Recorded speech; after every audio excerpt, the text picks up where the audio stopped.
Swayam Prabha. Digital India. Educated India.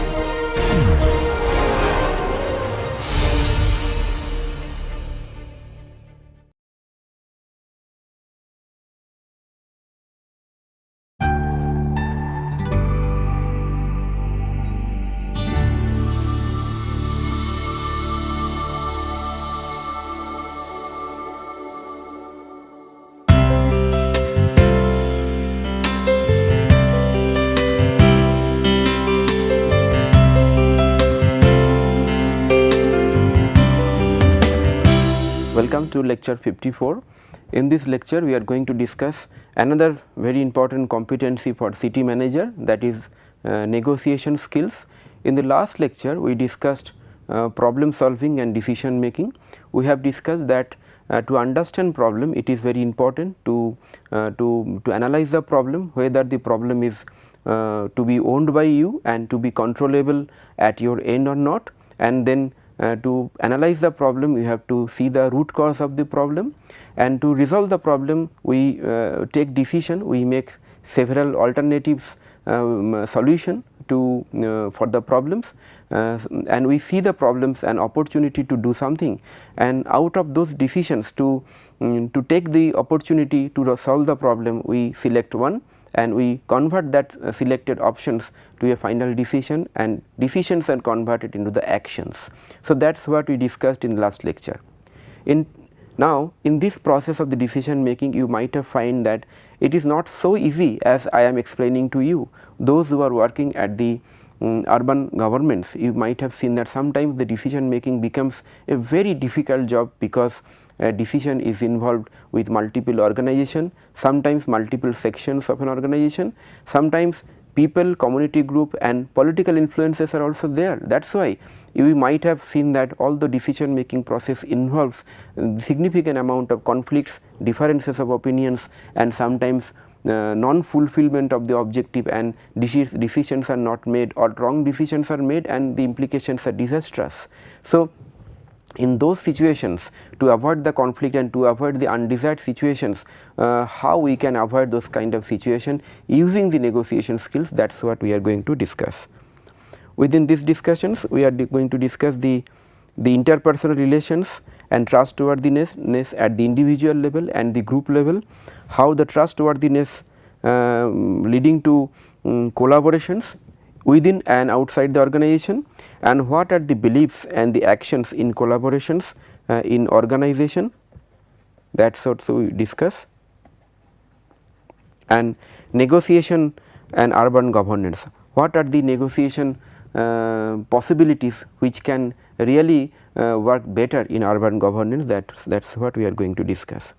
Now, in the interpersonal relation I show why interpersonal relations are important in the official situation. Now, in a organization the job responsibility is written for each and every people most of the case, but even then why the interpersonal relations work?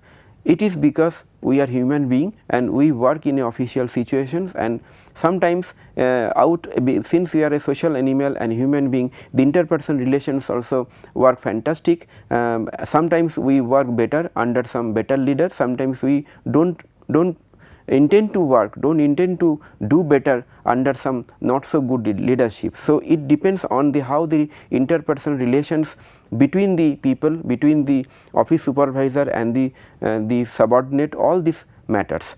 So, this interpersonal relations depends on various factors of people, like if I consider that here the person A and person B both are working together in an official situation, and how this interpersonal relation will be influenced and what are the influencer on this interpersonal relation. In this context I would like to see a model which is called Johari window. Johari window is not a new model for interpersonal relations, it is already accepted model in management studies, but I will try to discuss this on the basis of our urban management and governance module. Now, in this Johari window you might have seen that two quadrants are there. One quadrant is the feedback. Feedback is what I try to know, I to know from others, and the second quadrant is the self disclosure, that is what I express about myself. Therefore, here it is low and here it is, so this is the high and low. So, high to low, again high to low. So, the first thing which is we are calling as a feedback is basically what I try to know from others. Now, if there is a stranger, I do not know anything about the person and I do not express anything about myself to that person. So, the amount of the knowledge, amount of the information about that person to me and about myself to that person is very much negligible. So, that is basically the unknown to self somewhere here, which is unknown to self and unknown to others. So, this is a situation like a stranger, and when we try to start or initiate discussions and the interactions, we know each other in a better way and we exchange informations, ideas, we exchange the experiences, we exchange the even sometimes in the personal facts, and then we increase the feedback, we increase the self disclosure. So, here in the chart 4 quadrant, the quadrant 1 which I have discussed now is basically called as a unknown area, which is unknown to others and unknown to myself. And sometimes when I know something which I disclose, that is high disclosure but low feedback, that is the blind area, because I disclose anything about me, but I am not sure about the others, I do not have relevant information about the team members or the others, that is called the blind area. On the other hand, there is a term called private area, where my disclosure is very low but my feedback is very high. So, in that case I am not sure about the about it is called private area, because the feedback is very high. I know about the people, but about myself they are not aware. So, that is called private area. About myself they are not aware, and it can be a better situation that there could be high situation that I know a substantial information about others and others also aware about something about me. So, this allows high feedback and high self disclosure area. So, that is called public area. So, in interpersonal relation, the more the public area, better the interpersonal relation. So, this line is not a static line, sometimes this line could be like that. So, in a interpersonal relation, if the lines are like this, that means more public area. So, more the public area, it is better that we have, it is a better interpersonal relation, and if it is reverse like, that means the unknown areas are more. This kind of situations are basically non trustworthy situation.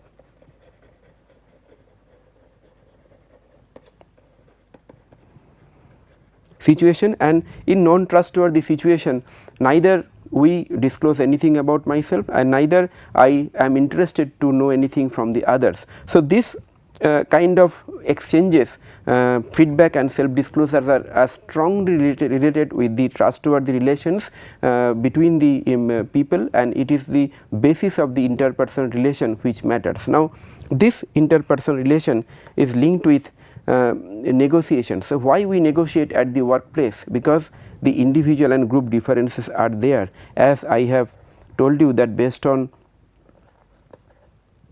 interpersonal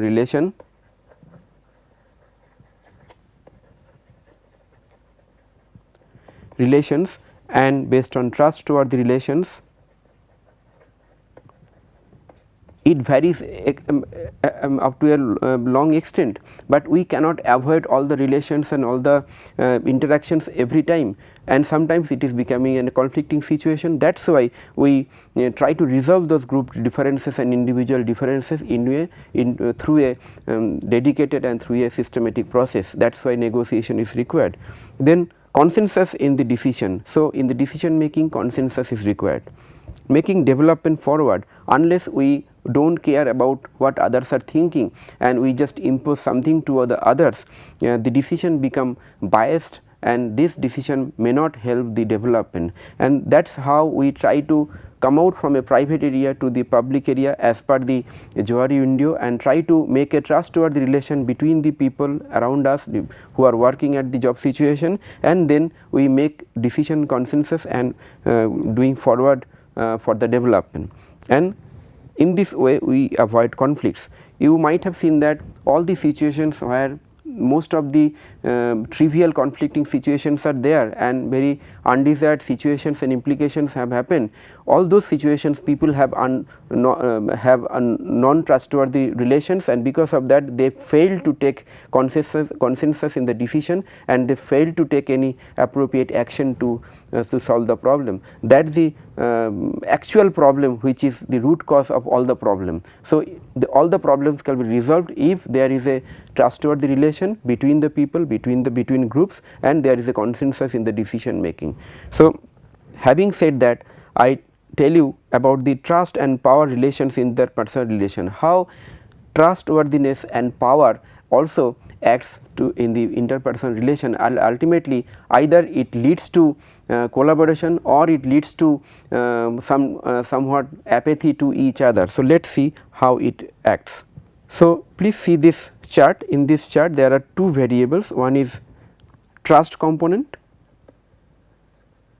interpersonal trust, which I talked in the first slide. So, low to high, and the power which we enjoy is low to high. Now, this power sometimes could be administrative power, I just write here, sometimes political, sometimes physical, etc. So, if the power equation of I have very low power or the other person has low power and low trust, so there will be kind of apathy, and we will try to avoid, because neither of us we have the administrative, political, physical power and the trust between each other. So, the situation will be apathy and avoid. I tell you the example, if any city situation, if within all the constituencies there is a winning constituency and the majority of the constituency is taken over by one political party which is running the government, local government, and other political parties which are not majority, minority, and which are sort of powerless, and they cannot exert much in the forum, and they cannot get the projects and the development for their words. That's happens in some cases. In those type of situations where the low amount of power is there, low trust is there, so apathy is there between the minority people or between the similar low power the minority groups or the minority political establishment. It can be changed in a different way. For example, if there is a high power in some cases but low trust, suppose the majority or the majority or the political party which is having majority in the seat distribution or the constituencies, they have high power, but the other political parties or the groups or the communities, they have very low power and they have significant amount of low trust. So, they will try to crush and dominate others definitely. Instead of apathy and avoid, they will crush and dominate, and they will try to impose the decisions. And it can be reversed, like if people have low power but high trust. For example, in slums or the low income group, you might have seen that they have very low amount of power in terms of the financial power, administrative power, political power, and the physical strength in terms of the infrastructure development and the own health reasons, but they have high trust between the groups, between the people, and that is how they work there as a they stay there as a community, and those type of situation creates empathy, and because of the empathy they can survive on those situation in spite of having a very inferior quality. And if there is a high trust and high power, that means I also having a having high power and you also have high power, and it may be administrative, political, physical, but we trust each other, then we must collaborate to grow. Now, out of these 4 quadrant, please try to see that which one is better. Now, definitely the collaboration or the high trust, high power is better. So, that is what is should be there. In some cases, whenever you have low power but high trust, some amount of empathy also should be there. Those kind of situations also better, but definitely we must avoid the situations where low trust situations are there, that is apathy, crash and dominate and the imposition. Those kind of situations we should avoid. Now, based on that, I am going to show that the situations where there are 4 quadrant where I am showing that if in the first situation where I am thinking that I win, you lose, because I have the power and you do not have the power, you have less power, I do not trust you. So, this is the I win and you lose.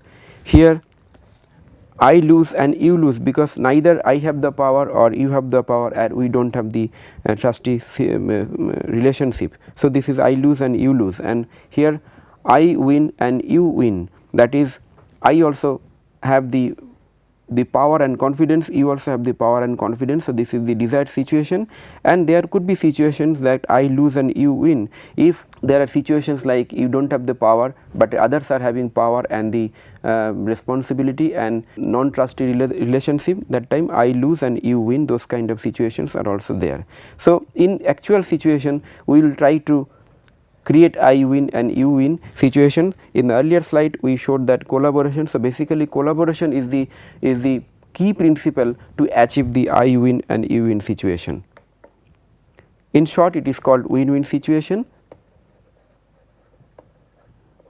So, this is basically the life positions what we can have in the negotiation paradigm. Now, good interpersonal relations to trustworthy collaborations. So, definitely good interpersonal relations is important to make trustworthy collaborations in actual practice. So, in this practice of trustworthy collaborations in organizational setup, situation, there are some belief systems you should have to have a trustworthy situation. There are some actions which need to be taken at every level. So, let us see what are those. So, belief 1, people at work want to contribute. So, you should trust people that they want to contribute, they are here to work. It is not that they are here not to contribute, not to take action. So, they are here to contribute, learn and grow. Belief 2, people want a workplace fit for the human spirit. If you do not give a better workplace, better environment, how they will work. So, people are here to work, to spend 7 to 8 or 9 or 10 hours of time in a day. So, therefore, you have to give a better environment to work. Belief 3, the cornerstone of all human relationship is trust, that I have already discussed you. So, emphasis on that. Belief 4, people take care of what they own, they do not wash the rented car. So, bringing and creating a concept of ownership. If you impose something, it is not owned by people. So, try to understand that what people own and try to develop a ownership among the people, among the group member, team member, so that there is a joint consensus among the for resolving all the problems and taking all the decision. So, that is important. Belief 5, collaboration is the best way people naturally want to work. People do not work in a situation like I win, you lose. I win, I lose, you win, or I lose, you lose situation. People work only in I win, you win situation, win-win situation, where people can see that they are doing something which will help them as an individual, so that which will help them for their individual growth, family growth, and at the same time which will help organization will prosper and grow, so that organization also can return something to the individual people. That is what people consider. Based on the beliefs, there are some practice for actions. So, please follow these actions.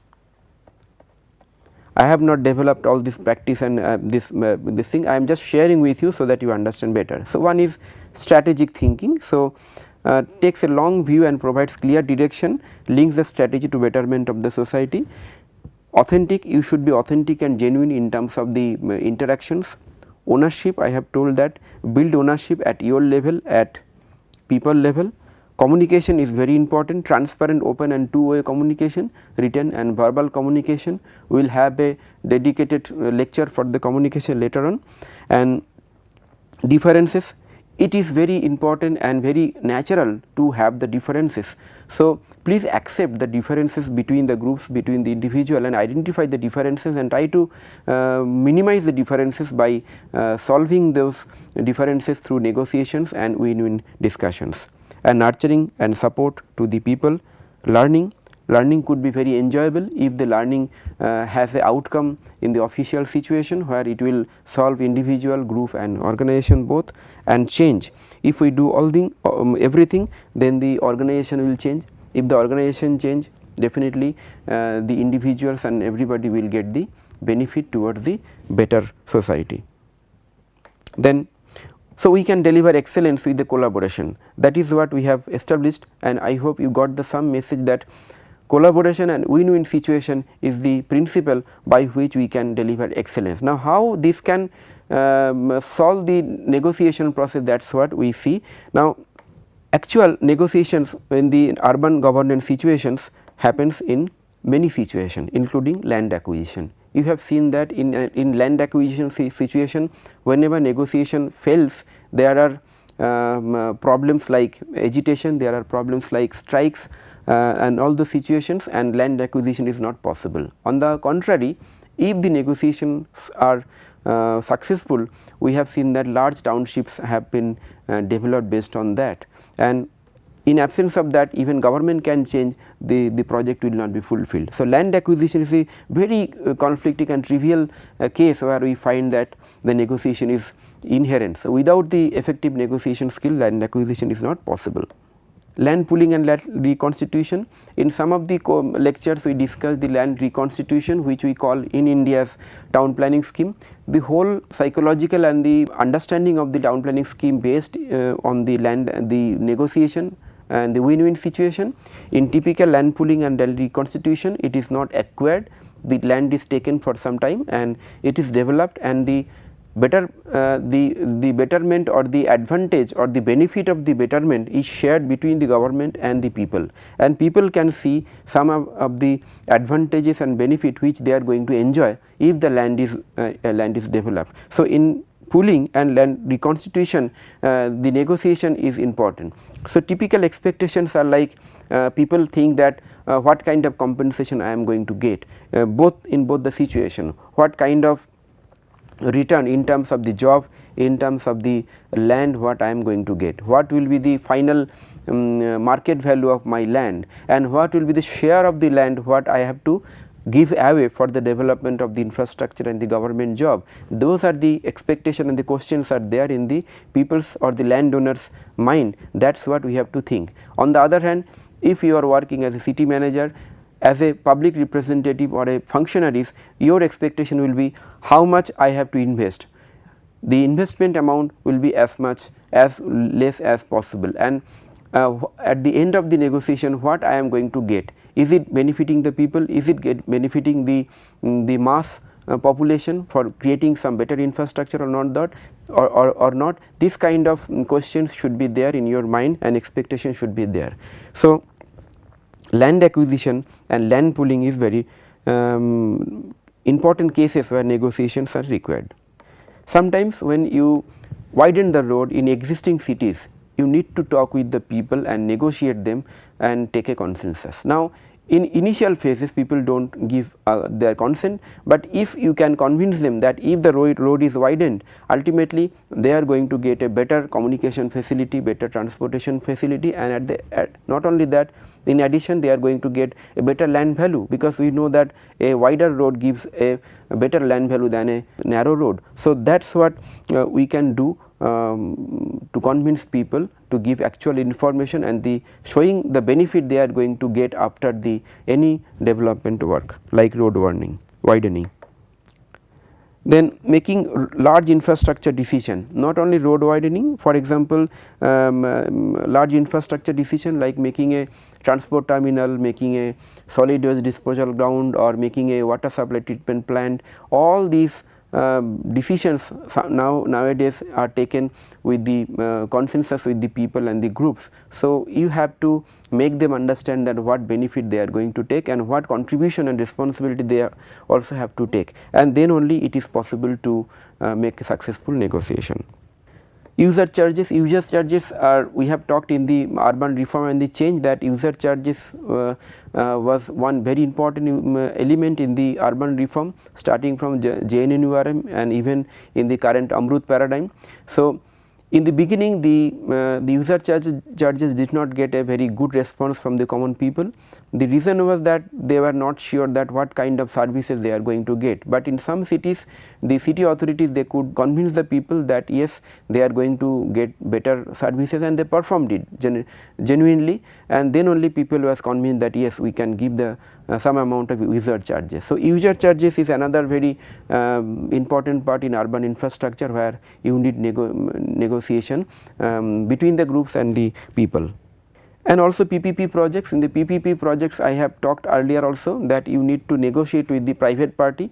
The objective of the interest of the private party will be simply the profit and the benefit they can get from the government in terms of the permissions, approvals, and some kind of incentives like more FAR and the tax incentives like that. But from your side, if you are working as a public representative or the functionaries, your interest should be that you facilitate the private partnership by allowing very negligible amount of the financial investment from the government exchequer and getting maximum advantage of the public infrastructure, social housing, whatever you can achieve through the PPP project. So, the expectation from between two parties in a PPP project like government and the private are different. So, you have to understand not only your expectation, the others' expectation wherever you are working in public or the private concern.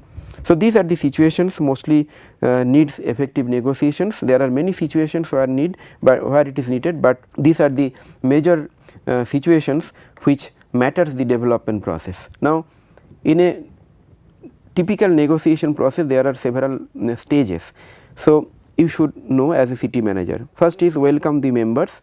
To initiate the negotiation, you should welcome in a heartily manner, and then welcome genuinely, irrespective of any political biases, irrespective of any background information. I have seen effective negotiations conducted by the political executives, even the bureaucrats and the functionaries, where they have been, even after knowing the political background or the community background, they have been unbiased in welcoming them in a better way, because whenever you are chair, a rational and unbiased behavior and conduct is expected from you. That is what you should remember when you welcome and initiate a negotiation process. Second is explain the schemes and proposal. Now, the explaining the schemes and proposal is very important in true facts and figures. Sometimes we explain by verbal communication, sometimes we explain using PowerPoint presentation or giving the maps, everything. So, try to explain in actual figures and information. Do not try to camouflage or manipulate with the figures, because once people understand the manipulated figures or the camouflage figures, definitely they are going to discard the negotiation and the negotiation will fail. Therefore, take additional careful actions so that you can avoid those kind of situations where it can bring the non-trustworthy situation. Then ask, clarify the demand, expectation and take note. It is important to ask them to know about their expectation and also show them that you are taking concern and taking careful notes about their expectations. Explain benefits of the schemes and the possible returns, that you have to explain the benefits and the return what they are going to get. Otherwise, and in this process it is also possible not to commit each and everything in the process, because it may not be possible. So, commit whatever you can do or whatever you can deliver, and remaining expectation and the demand you can take a note and you can tell them that yes, I will come back to you again, and maybe another meeting is required to resolve all those kind of additional demands. Then discussions, in the discussions also be unbiased, listen points and then take notes when interactions are there. And in actual practice I have seen that in land acquisition, land pooling, it is not only one discussion, there can be series of discussions which is required for a successful negotiation, and you have to think win-win. Without thinking win-win you cannot succeed in negotiation. You have to tell them that yes, this is going to benefit you and this is going to benefit also the government, and there will be share of responsibility between the people, between the stakeholders and between the government, and that is the win-win thinking. Not only thinking is essential, you have to represent and show the thinking in your conduct also. And come to consensus. When you come to consensus, please take care that those decisions with all the consents, and use that decision with meaningful actions. Once people see that some actions are there based on their meeting discussions and the negotiation, and those actions and interventions are giving benefit to them, then they will have more confidence on the government or the city managers, and they will time to time they will participate more negotiation process, and that is the legacy and the culture of the effective negotiations, which is built on a sound relationship, interpersonal relations, and win-win thinking and a collaborative thinking and trustworthy relationship. That is what we can build as a city manager in organization and also in our cities. That is what is required. Okay. So, having said that, I am going to conclude today's lecture. So, I just summarize quickly. In today's lecture we have discussed the essence of negotiation skills. We have seen that there are situations where conflicting situations are there, differences are there. To avoid those kind of situations and to take decision on consensus, we need to negotiate with the people, groups or organization, and take a decision where everybody has acceptance and the share of responsibility, and everybody can own the responsibility, and that is how we can do the projects and further development. And in this process we have seen that there are framework of the interpersonal relationship, where we have seen that private areas, blind areas, unknown areas, which acts in a great way, and it is the common area, public area, where I also know something about you or the other party, and other party or the other person also is aware about myself, which creates a better interpersonal relationship, and it generates a collaborative attitude, it generates a trustworthy situation which is required. At the official situation, at the organizational situation, we have seen that trust and power also plays a great role, and wherever we have high trust and high power, those kind of situations should be encouraged more, and in a high power and high trust situation we collaborate with each other. It can be a collaboration between organization and organization, it can be a collaboration between organization and people, organization and then community group, various kinds of collaboration could be there, between two sections within one organization can be there. So, those kind of collaborations are possible if there is a trustworthy and power relationships.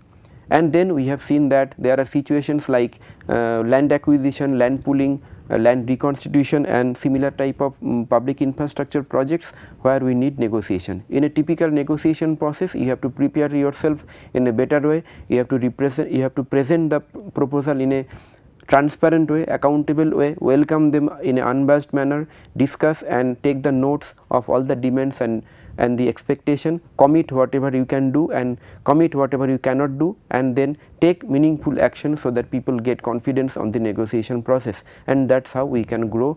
And whenever there is a possibility of negotiation between the private party, be aware about the expectation about the private party and the public party, and that is what is required for the negotiation for all the process. Now, this is a general discussion about the negotiation process. Wherever you are working in the public sector, in the urban governance situation, do the negotiation and take a systematic notes of your own process, so that you can learn from your success and failure both, and you can share your experiences with all of your colleagues and with us also. Next lecture we are going to discuss the communication skill. The communication skill is very important in the interpersonal relationship, which acts as a very useful tool in day to day interactions between the people, between the groups. So, that is what we are going to discuss in the next class. So, thank you very much for today's lecture.